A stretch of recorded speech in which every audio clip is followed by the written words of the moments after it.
Dans la famille Campana, voici Humberto, le manuel, et son petit frère Fernando, le concepteur.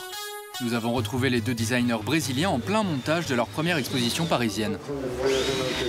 Le duo travaille et crée ensemble depuis plus de 20 ans et fonctionne presque comme un couple.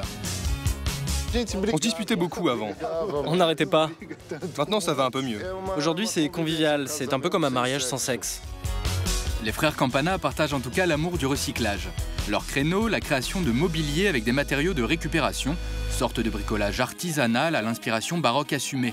Dans ses créations, le duo mêle laine, fourrure, bronze italien du XVIIIe siècle avec des objets du quotidien. Ici, il y a des peignes qu'on a fondus, des briquets aussi. Avocats et architectes de formation, les deux frères sont devenus designers par accident.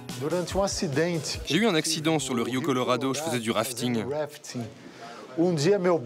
À un moment, mon bateau a été emporté par un tourbillon. Tout le monde s'est sauvé, mais moi, mon gilet s'est ouvert et j'ai été emporté. J'ai failli mourir.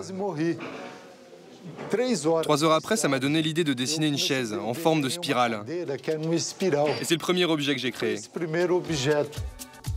Après ce premier essai, le duo s'est fait connaître au début des années 90 avec ce fauteuil Vermelia et ses 500 mètres de corde rouge, puis la chaise Favela faite entièrement en morceaux de bois. Eux ont amené quelque chose de nouveau justement à partir de ces matériaux pauvres. C'est une sorte d'arte povera transférée dans l'univers du design en sorte de design povera. Alors, petite explication, l'arte povera, art pauvre en français, est un mouvement artistique né dans les années 60 qui consiste à transformer des matériaux et des déchets trouvés dans la rue en composition artistique. Je pense que c'est quelque chose qui a vraiment marqué les esprits. Ils ont eu beaucoup de mal au début à se faire accepter.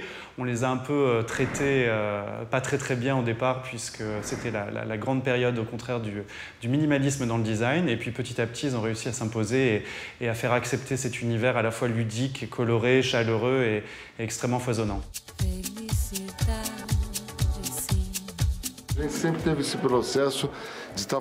On a encore cette manière de travailler comme si on était toujours en train de jouer dans la cour de notre maison de campagne. Quand on a grandi là-bas, on était en contact avec des matières qu'on pouvait facilement transformer. Des matières naturelles, comme du bambou, des cactus, de l'argile. Comme nos parents n'avaient pas assez d'argent pour nous acheter des jouets, on s'est mis à créer notre propre monde. Leur travail, c'est ça, plus des expériences que des concepts. Les frères n'hésitent d'ailleurs pas à s'émanciper du confort ou de l'esthétique et puiser dans leurs racines brésiliennes. C'est vraiment ça qu'on aime. On a une forme d'humilité dans notre travail. On peut jouer avec du bronze, mais aussi avec des paillassons. Ça ressemble au Brésil d'aujourd'hui, par exemple. On peut passer d'une favela à un quartier riche, et ça sans avoir besoin de passeport. Ils explorent des frontières. Ils explorent les frontières entre l'art contemporain et le design.